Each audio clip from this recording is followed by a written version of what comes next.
हम सोचते हैं कि हमें मना करें कपड़े ज़्यादा छोटे कपड़े मत पहनो, यहाँ मत जाओ, ये मत करो, वो मत करो, ये सब टॉक्सिक हो गया। नहीं, वो कहीं और मतलब लगा रहा है, मतलब उसका और कहीं और मतलब है। आपके घर वाले तो उनको आपसे तो मतलब ही नहीं है कि आप कुछ भी करो। हाँ, लेकिन कोई आपको बहुत मेंटली प्रेशर दे रहा है, आप उसकी वजह से मेंटली प्रेशराइज हो, या वो आपको पिटाई करता है, तो वो टॉक्सिक कह सकते हैं। जैसे लड़के बोलेंगे कि अरे मेरी बंदी तो बहुत टॉक्सिक है, तो वो अगर इस बिहाफ में बोल रहे हैं कि वो आपको बार बार फोन करती है, वो पूछते हैं कि कहाँ वो खाना खाया, ये वो, तो ये हम इसको टॉक्सिक नहीं बोलेंगे। मैं ये नहीं कह रही हूँ कि आपकी फ्रीडम आपसे छीन रही हो, या मैं ऐसा कुछ नहीं कह रही हूँ कि आपके जो पेरेंट्स है वो आपको रोक टोक कर रहे हैं कि ये मत पहनो, वो मत पहनो। फिर आप बड़े प्राउडली बाद में लोगों को बताते हो कि मैं टॉक्सिक रिलेशन में थी, मैंने उसको खत्म कर दिया, वो ऐसा करता था, तो फिर मेरे हिसाब से आप वहाँ गलत थी। तो हेलो एवरीवन, आपका स्वागत है हमारे चैनल कॉमेडी विद निधि में। तो आज हम अपने चैनल पर बात करने जा रहे हैं टॉक्सिक रिलेशनशिप पे। तो हमारे साथ है निशा। तो निशा, आप बताइए कि टॉक्सिक रिलेशनशिप क्या होता है। सबसे पहले सभी को मेरा राधे राधे। और रही बात टॉक्सिक रिलेशन की, तो देखिए मेरी नज़रों में टॉक्सिक जैसी कोई चीज़ होती नहीं है। और जैसे हम लोग बोलते हैं कि टॉक्सिक रिलेशन, तो क्या होता है ना कि एक्चुअल में टॉक्सिक रिलेशन क्या होता है कि जब हम अपने पेरेंट्स, हमारे पेरेंट्स हो गए, हमारे भाई हो गए, या हमारे हस्बैंड हैं, कोई भी है XYZ, तो ये लोग जब हम पे किसी चीज़ के लिए बोलते हैं कि नहीं ऐसा मत करो, तो हम बोलते हैं ये टॉक्सिक हो गया। ये टॉक्सिक नहीं है। क्यों? क्योंकि वो हमारी केयर कर रहे हैं यार, तो वो टॉक्सिक कैसे हो सकता है? वो चीज़ वो हमारी केयर कर रहे हैं, हमें मना कर रहे हैं कि नहीं यहाँ मत जाओ, ये मत पहनो, इतनी रात हो गई, आप इतनी रात में क्यों कहीं जा रहे हो, या कहीं से इतनी रात में क्यों आ रहे हो, तो ये सारी चीज़ें टॉक्सिक नहीं होती। तो मेरी नज़रों में तो ये बिल्कुल भी कोई भी चीज़ टॉक्सिक नहीं है। कि लोग इसको ही टॉक्सिक समझते हैं कि यार मेरे हस्बैंड के लिए ड्रेस मत पहनो, या मेरे इन लॉज कह रहे हैं कि ऐसा रहो। तो असल में टॉक्सिक क्या है? क्योंकि लोगों को तो ये रहना है कि अगर उनके भाई ने बोल दिया कि नहीं आप शॉर्ट ड्रेसेस नहीं पहनेंगे, नहीं आप नी लेंथ के नहीं पहनेंगे, नहीं आप यहाँ फ्रेंड्स के साथ रात भर की नहीं जाएंगे, तो उनको तो ये रहना है ये टॉक्सिक है। पर आपके अनुसार रियल जो होता है वो आप लोगों को बताइए, कि लोगों को पता चले कि रियल में ये होता है। इस वजह से अगर आप शादीशुदा है और आप ये की तरह कहती है कि टॉक्सिक रिलेशनशिप है, तो आप इस आधार पे लीजिए तलाक। जो हम बात कर रहे हैं इस आधार पे नहीं कि उसने मुझे ड्रेस पहनने को मना कर दिया, या उसने मेरी आज़ादी पे पाबंदी लगा दी। क्या होता है ना कि हम सोचते हैं कि हमें मना करें कपड़े ज़्यादा छोटे कपड़े मत पहनो, यहाँ मत जाओ, ये मत करो, वो मत करो, ये सब टॉक्सिक हो गया। नहीं, मेरी नज़रों में टॉक्सिक है वो आपको मना ही नहीं कर रहा है किसी चीज़ के लिए। आप बोल रहे हो कि मैं जा रही हूँ रात में 12 बजे, मैं जा रही हूँ नाइट आउट करने में, फ्रेंड के घर स्टडी करने जा रही हूँ, कुछ भी कर रही हूँ, आपको कोई पूछ ही नहीं रहा है। ओके, मतलब उनको मतलब ही नहीं है आप कहीं भी जाओ, तो एक्चुअल में मेरे हिसाब से ये टॉक्सिक है कि उसको कोई मतलब ही नहीं। इसका मतलब वो कहीं और मतलब लगा रहा है, मतलब उसका और कहीं और मतलब है। आपके घर वाले तो उनको आपसे मतलब ही नहीं है कि आप कुछ भी करो। पहली बात तो इंडिया जो है वहाँ 90% फैमिली अगर आप देखेंगे, आप जैसे जनता की नजरों में टॉक्सिक होगी, क्योंकि वो रोक टोक करेंगे, वो अलाउ नहीं करेंगे कि आपके बच्चा बाहर आधी रात को, लड़कियां या लड़के जो भी है, वो आधी रात को बाहर घूम रहे, तो उनको बिल्कुल भी पसंद नहीं आएगा। तो 90% तो फैमिली ऐसी ही मिलेगी इंडिया में, तो हम इसको टॉक्सिक नहीं बोलेंगे। और रही बात जैसा आप बोल रहे हो कि छोटे कपड़े पहनना, बाहर आधी रात को जाना, ये सब आपकी नज़रों में, मतलब दुनिया की नज़रों में ही टॉक्सिक है।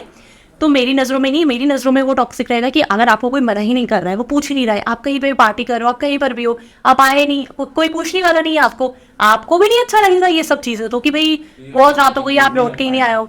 तो निशा, ये बताओ कि टॉक्सिक रिलेशनशिप के क्या साइन होते हैं, मतलब जिससे लोगों को पता चले कि हाँ ये टॉक्सिक है। और टॉक्सिक अगर हम देखें, अगर कोई रोक टोक कर रहा है वो नहीं है। हाँ, लेकिन कोई आपको बहुत मेंटली प्रेशर दे रहा है, आप उसकी वजह से मेंटली प्रेशराइज हो, या वो आपको पिटाई करता है, तो वो टॉक्सिक कह सकते हैं।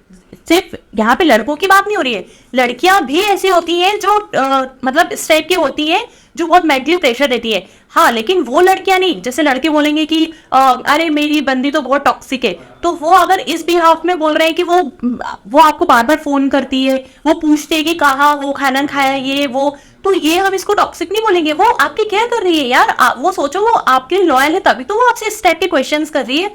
तो यहाँ पर हम ये चीज नहीं बोलेंगे। टॉक्सिक में होता है अगर कोई आपको बहुत मेंटली प्रेशराइज कर रहा है, जिसकी वजह से आपकी हेल्थ डाउन हो रही है, तो वो टॉक्सिक होगा। निशा, मतलब ये कहना है कि जिससे आपको कोई इंजर्ड हो गया किसी की वजह से, तो वो टॉक्सिक है। ये टॉक्सिक नहीं है कि हाँ ठीक है आप घूमने निकल गए और आपकी ड्रेस छोटी है, इससे मना कर दिया। तो निशा, इस पे आप क्या कहना चाहोगे कि अगर कोई आपको कुछ पहनने के लिए, या आपके हस्बैंड, आपके भाई, आपके फादर आपको किसी चीज के लिए रोक रहे हैं, तो वो सच सही है या वो गलत है? बिल्कुल सही है, उनको आपकी फिक्र है। क्यों फिक्र है? वो बाहर रहते हैं समाज में, उनको पता है कि जैसे आपका भाई है, वो अगर मना कर रहा है तो उसको पता है कि उसका फ्रेंड किस एंगल से लड़कियों को देखता है, या जो भी समाज के लोग हैं वो किस एंगल से देखते हैं, तो वो आपको प्रोटेक्ट करता है। जैसे मेरे फादर है, तो वो बोलते हैं कि बेटा तुम कार में जाओगे तो कैसे भी कपड़े पहन के जा सकते हो, कोई दिक्कत नहीं है, लेकिन हाँ अगर आप पैदल चल के मार्केट जा रहे हो तो आपको एक मर्यादा में जाना चाहिए, क्योंकि वहां पे अलग अलग तरीके के लोग आते हैं, वो आपको किस नजर से देख रहे हैं, बिल्कुल सही नहीं है ना। तो मेरे फादर बोलते हैं कि बेटा आप कार में जाना है तो आप कैसे भी पहन के जा सकते हो, तो वो मुझे प्रोटेक्ट कर रहे हैं, मुझे समझा रहे हैं, मुझे मतलब वो चाहते हैं कि मैं दुनिया की नजरों से बच के रहूं, अच्छे से रहूं, तो मैं उनको टॉक्सिक थोड़ी रहूंगी।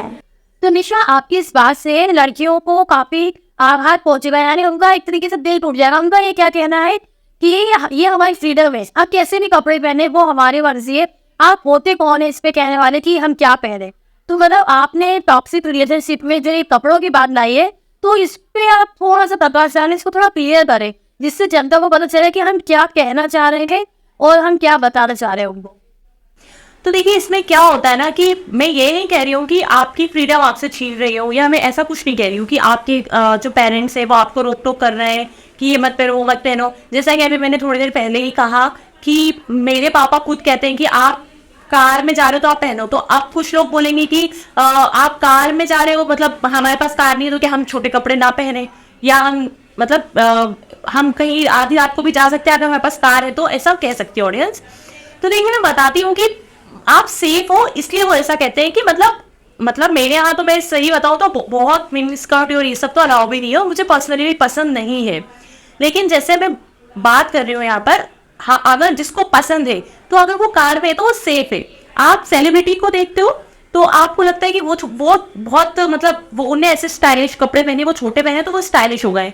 लेकिन वही आप देखिए अगर आप उन्हें कभी एयरपोर्ट पे देखोगे, आप उनको ऐसी कहीं जगह देख रहे हो, अब वो अपने बच्चे के स्कूल जा रहे हैं, वो मॉल जा रहे हैं, या फिर वो कहीं मार्केट जा रहे हैं, तो आपने देखा होगा वो बहुत ढीला सा कुर्ता डाल लिया उन्होंने, बहुत मतलब नॉर्मल से कपड़े वो लोग पहनते, कॉटन का कुछ पहन लिया। आप हमेशा नोटिस करना, क्यों?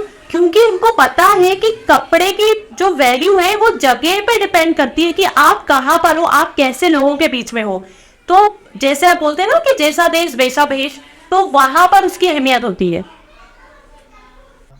दिशा, जैसे आपका ये कहना है, तो आपने बोला कि अगर टॉक्सिक रिलेशनशिप वो होता है जिसमें पति आपको मार रहा है, आपके साथ सेल्फ आपके साथ कुछ हो रहा है, तो निशा अगर कोई ऐसे रिलेशनशिप में है और वो उसे छोड़ना चाहता है, तो वो आगे कैसे बढ़े, मतलब क्या करे कि जिससे वो इस जगह से निकल पाए।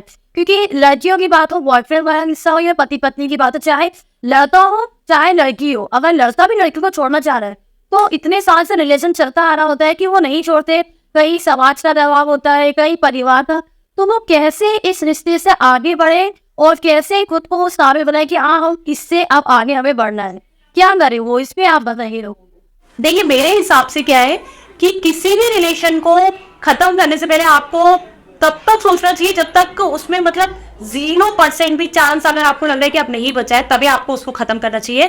किसी भी रिलेशन को एकदम से नहीं खत्म कर देना चाहिए आपको। मतलब आप साथ में बैठो, आप बातें करो कि प्रॉब्लम क्या है, उस जड़ तक जाओ पहले। क्योंकि देखिए जो कोर्ट हमारा मतलब जो न्यायालय होता है वो भी यही बोलता है कि 6 महीने का या जितना भी समय देता है कि आप साथ में रहो पहले, आप मतलब क्योंकि हो सकता है आपको आज आप गुस्से में हो, लेकिन आगे आप 1 साल बाद 1.5 साल बाद आपको रियलाइज हो कि नहीं मैंने गलत किया, हम साथ में ही सही थे ऐसा। तो मतलब जब तक आपको खत्म नहीं करना है, आप जब तक उसकी जड़ तक नहीं जाओ, उसको मतलब आपको लग रहा है कि नहीं अब हम रह ही नहीं सकते साथ में, तभी आपको खत्म करना है। तो आपको फिर ऐसे खत्म करना चाहिए कि मतलब आप अपने आप से सहमति से, और आप बोलो कि नहीं, आपने प्रॉब्लम बताओ सामने वाले को कि नहीं मतलब आपका ये चीज़ मुझे बिल्कुल पसंद नहीं आ रही है, या जो भी जैसे कि लड़ाइयाँ हो रही है, मारपीट हो रही है, तो फिर आप उसका सोल्यूशन निकालो बात क्या है। हाँ, तो मतलब मुझे तुम्हारा ये कहना है कि जब तक आपको 0% भी उम्मीद है कि हाँ ये रिश्ता चल सकता है, तब तक आप उससे बात करिए, आप अपनी प्रॉब्लम बताइए। अगर फिर भी वो नहीं समझता तो आप उस रिलेशन से आगे बढ़िए। लेकिन फिर भी हम हमारे दर्शकों को भी ये कहेंगे कि हम घरेलू हिंसा को प्रोत्साहित नहीं कर रहे हैं। हम ये नहीं कहेंगे कि घरेलू हिंसा हो रही है आप उसको आगे बढ़ाएंगे। हमारा ये कहना है कि आप अपने रिलेशन को बचाइए जब तक सिर्फ मिसअंडरस्टैंडिंग चल रही है। अगर आप दोनों के बीच में सब सही है, बस आपको लग रहा है वो गलत कर रहा है, उसको लग रहा है आप, तो आप रिश्ते बचेंगे। लेकिन अगर घरेलू हिंसा हो रही है तो फिर उस रिश्ते को ओवर करना ही सही है, क्योंकि अगर कोई एक बार मारेगा, 2 बार मारेगा, फिर आपको मार सकता है, कभी भी आपको हार्म कर सकता है। मुझे ये लगता है जिंदगी से भी ज्यादा कुछ कीमती होता है। तो निशा, आप क्या कहेंगी? नहीं, घरेलू हिंसा तो बिल्कुल बर्दाश्त नहीं करो आप। हाँ, लेकिन अगर आप इसलिए खत्म कर रहे हो कि आपको लग रहा है कि वो मेरे मुझ पे रोक टोक करना है, मुझे बार बार, मैं बाहर जा रही हूँ तो मुझे बार बार पूछ रहा है कहाँ गई हो, लेट क्यों आ रही हो, कपड़े छोटे क्यों पहन रही हो, तो ये फिर अगर आप इसको टॉक्सिक कह के और खत्म करना चाहते हो, फिर आप बड़ी प्राउडली बाद में लोगों को बताते हो कि मैं टॉक्सिक रिलेशन में थी, मैंने उसको खत्म कर दिया, वो ऐसा करता था, तो फिर मेरे हिसाब से आप वहाँ गलत थी और आपको ऐसा रिलेशन भी नहीं मिल सकता कि इतना केयरिंग पार्टनर आपको नहीं मिल सकता है। तो हम अपने निशा पॉडकास्ट को यहाँ ओवर करेंगे और हम हमारी जनता से रिक्वेस्ट भी करेंगे कि आप हमें टॉपिक दीजिए कि हम अगला टॉपिक किस पे लाएं, क्योंकि अभी हमने ज्यादा लोगों को शेयर नहीं किया था। मैंने सिर्फ इंस्टा पे कम्युनिटी पे कुछ लोगों से पूछा था कि आप बताइए हम क्या टॉपिक लाएं। कुछ लोगों ने हमसे कहा था कि आप इस पे आइए, तो हमने सोचा हम टॉक्सिक रिलेशनशिप पे ही बात करते हैं। पर मेरा ये कहना है कि आप मुझे इंस्टा पे डीएम करके और इस वीडियो में कमेंट करके बताइए कि अगला टॉपिक हम क्या लाएं। हम कोशिश करेंगे कि हम आपकी उम्मीदों पे खरा उतरे। और जैसे निशा ने आज बहुत बहुत अच्छा बोला, तो निशा, सबसे पहले तुम्हें बहुत बहुत धन्यवाद। और आप लोग हमारे इंस्टाग्राम चैनल को सब्सक्राइब करना ना भूलें, यूट्यूब को भी सब्सक्राइब कर लीजिए, बेल आइकन को दबा दीजिए, और जिससे कि हमारी नेक्स्ट वीडियो आए तो आपको पता चल जाए। राधे कृष्णा। राधे कृष्ण।